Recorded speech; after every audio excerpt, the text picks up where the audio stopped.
खामोश कमरे में एक बम फोड़ा है। सूरज जो हर रोज उगता है अब पृथ्वी का कातिल बनने जा रहा है। 1 अरब साल बाद यहाँ सांस लेने वाला आखिरी इंसान भी मिट जाएगा।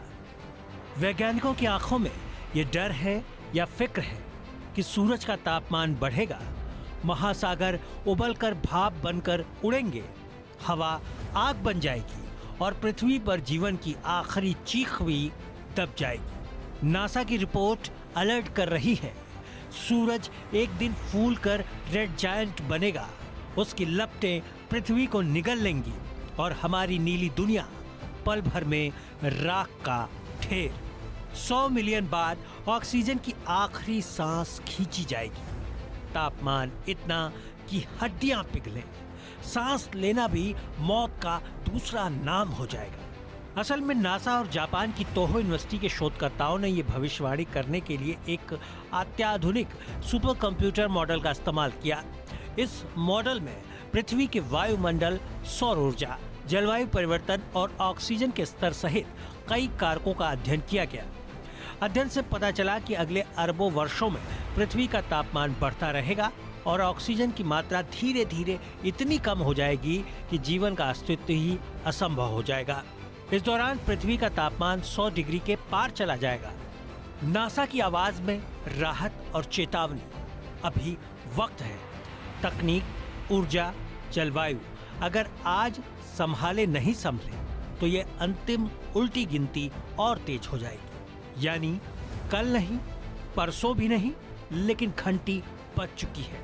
अगर इंसान अब भी सोता रहा तो अरबों साल की ये नीली कहानी एक दिन सिर्फ धूल भरी किताब बनकर रह जाएगी। चेतावनी असली है। नासा की रिपोर्ट चीख कर कह रही है कि भविष्य की सांसें आज आपकी मुट्ठी में है।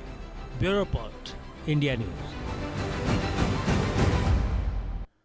राम श्रीवास्तव, पूर्व वैज्ञानिक इसरो, हमारे साथ इस वक्त जुड़े हुए हैं। राम जी, बहुत स्वागत है आपका हमारे साथ इस जानकारी में अपने एनालिसिस को शामिल करने के लिए। और आप जब शामिल होते हैं तो चीज़ों को विस्तार न केवल विज्ञान की तरफ से मिलता है, साथ ही ग्रंथ और पुराणों का भी उसमें मेल ज़रूर आपकी तरफ से आता है। तो क्या हम वाकई 100 डिग्री की तरफ आगे बढ़ रहे हैं, राम श्रीवास्तव जी? हाँ, ये बड़ा रोचक किस्सा है। हालांकि ये कोई नई खोज नहीं है, इसे सुपर कंप्यूटर की मदद से इसको पुनर्स्थापित किया गया है। भारतीय मूल के वैज्ञानिक चंद्रशेखर को नोबेल पुरस्कार उनको इसी बात पर मिला था जो उन्होंने थ्योरी दी थी, death and birth of the sun, यानी सूर्य के जन्म और मृत्यु की कहानी। उसके कार्य के ऊपर ही उन्हें नोबेल पुरस्कार मिला था। और ये उन्होंने काफी पहले ये सिद्ध कर दिया था कि एक दिन ऐसा आएगा, क्योंकि अभी जो सूर्य है इतना विशाल है कि उसमें 2,86,000 पृथ्वी समा जाए। उस सूर्य में जो ईंधन जल रहा है वो हाइड्रोजन के एटम मिलकर चिपक रहे हैं और हीलियम बना रहे हैं। और कब से? पिछले 3 अरब साल से। 3 अरब साल से मालूम है कितना हीलियम बन रहा है, कितना हाइड्रोजन का फ्यूजन हो रहा है, संलयन क्रिया हो रही है नाभ की। 1 खरब टन 1 सेकंड में, सोचिए। और अभी इतना ज्यादा ईंधन मौजूद है कि अगले 1 अरब साल तक तो कोई चिंता करने की जरूरत नहीं है। अगले 3 अरब साल में जाकर जब इसका ईंधन खत्म होने लगेगा तब ये फैलेगा, इतना फैलेगा, इतना फैलेगा कि 3/4 आसमान ढक लेगा धरती से। तब उसमें इतनी गर्मी होगी, लाल दानव बनकर, रेड जायंट बनकर, कि जो मर्क्यूरी है वो तो एवोपरेट हो जाएगा, वीनस पानी की बूंद जैसा टपक जाएगा पिघलकर, धरती पर उस समय समुद्र की भाप बनकर उड़ जाएगी, पहाड़ फट जाएंगे और there will be no life on this earth. देखिए ये सब होगा और अब उसकी पुष्टि हो गई है। यहाँ मुझे एक घटना याद आ रही है। बात थी एक इस्लामिक साइंस कॉन्फ्रेंस की, इस्लामाबाद में हो रही थी, 86 की बात है। उस समय यहाँ पर जो कॉन्फ्रेंस थी उसमें मुझे बोलने का मौका मिला। मैंने बताया क्योंकि मैंने जो रिसर्च पेपर वहाँ पेश किया था, scientific analysis of Islamic calendar, उसमें जो इनका इस्लामिक कैलेंडर था 1979 में ख़त्म हो रहा था 14वीं हिजरी में, उसको मैंने 3000 साल आगे तक जो है आधुनिक जो मून के रिवॉल्यूशन हैं उनकी गणना करके एक्सटेंड किया था। अब उस समय दौरान वहाँ पर चर्चा ये हुई थी, मेरा कहना ये था कि कुरान शरीफ में एक जगह लिखा हुआ है कि जब कयामत आएगी तब जमीन फट जाएगी, मुर्दे जी उठेंगे, ऐसा कहीं नहीं लिखा। उसमें लिखा है रूह उठ खड़ी होगी। वो पूरी तरह साइंटिफिक था, लेकिन लोगों ने क्या सोचा, अरे जमीन फट जाएगी तो मुर्दे जो है कब्र में से निकल आएंगे। जब मैंने उनको बोला कि ये साइंटिफिक है, इसमें उन्होंने सोच के लिखा हुआ है कि जब ईंधन खत्म हो जाएगा तो धरती पर there will be no life.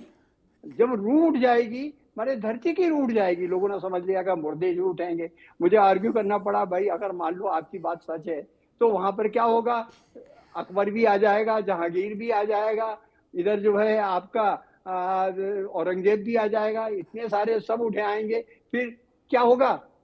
लोग कह लेंगे ये आपको समझ में नहीं आएगा because you are not a Muslim. खैर वो अपनी जगह बात है, पर हकीकत ये है कि ये जो कहानी है ये हमारे भारतीय मूल के वैज्ञानिक ने थ्योरेटिकली प्रूव किया था, जिसको दुनिया ने एक्सेप्ट किया कि जब किसी भी सूर्य का ईंधन खत्म हो जाता है, माने उसमें जो नाभिकीय संलयन की क्रिया हो रही है, हाइड्रोजन के एटम जैसे लोहे की दो छड़ों को अपन गर्म करके चिपकाते हैं, ऐसे हाइड्रोजन के दो एटम जब चिपक कर और हीलियम बना रहे हैं, उसमें ऊर्जा विसर्जित हो रही है, इतनी विपुल मात्रा में हो रही है, न्यूक्लियर एनर्जी बाहर आ रही है, उसमें बहुत सारे रेडिएशंस आ रहे हैं। तो वो जब ईंधन खत्म हो जाएगा उस समय ये लाल दानव बन जाएगा और कुरान शरीफ में लिखा है सूरज 44 पर आ जाएगा। बिल्कुल आ जाएगा। अरे 3/4 आसमान ढक लेगा तो ऐसे लगेगा 44 पर आ गया। There will be no life on this earth. तो ये जो हमारे भारतीय मूल के वैज्ञानिक चंद्रशेखर ने निकाला था, उसका ये पुष्टिकरण सुपर कंप्यूटर के उससे किया है। घबराने की, डरने की कोई बात नहीं है। 1 अरब साल किसने देखा है? अभी तो 100 साल बाद अगर पीछे देखेंगे क्या साइंस थी, आज क्या है, पीछे आज से 100 साल पहले क्या हम कभी कल्पना कर सकते थे कि आप दिल्ली में बैठे हुए मेरा इंटरव्यू यहाँ से ले रहे हैं और मैं लाइव टेलीकास्ट कर रहा हूँ, आपके श्रोताओं को बता रहा हूँ, दर्शकों को बता रहा हूँ, ये हम कब कल्पना नहीं कर पाते थे। लेकिन अगले 100 साल बाद विज्ञान इतना ज्यादा बढ़ जाएगा कि आप निश्चित मानिएगा जब तक सूर्य का ईंधन खत्म होगा तब मानव विज्ञान इतना विकसित हो जाएगा कि अन्य सूर्यों के आसपास जो प्लेनेट है, जहाँ धरती जैसा वातावरण है, वहाँ हम लोग शिफ्ट हो जाएंगे। चिंता करने की कोई जरूरत नहीं है। विज्ञान बहुत तेजी से आगे बढ़ रहा है, इसलिए मेरा आपसे अनुरोध है कि इसको एक ऐसा डरावना रूप ना दें। ये एक प्राकृतिक क्रिया है और ये होगी निश्चित रूप से होगी, लेकिन वो समय अभी का नहीं है, अरबों साल बाद का है। जैसा राम श्रीवास्तव जी, आपको जितने भी दर्शक इस वक्त सुन रहे हैं, कम से कम इस बारे में तो समझ गए हैं कि इसे एक डरावने रूप में नहीं लेना है, अफवाह के रूप में नहीं। फिलहाल अभी इतने साल हैं, कम से कम 100 करोड़ साल तो मैं मान सकता हूं, 1 अरब साल तो है ही, और वो समय आगे होगा। तब तक मानव सभ्यता इतनी मजबूत हो जाए कि पता नहीं हम किसी और दूसरे गैलेक्सी में जाकर बस जाएं, कहीं और हम पहुंच जाएं। 100 करोड़ साल का वक्त बहुत बड़ा होता है। राम सर, बहुत धन्यवाद हमारे साथ जुड़ने के लिए। और इतना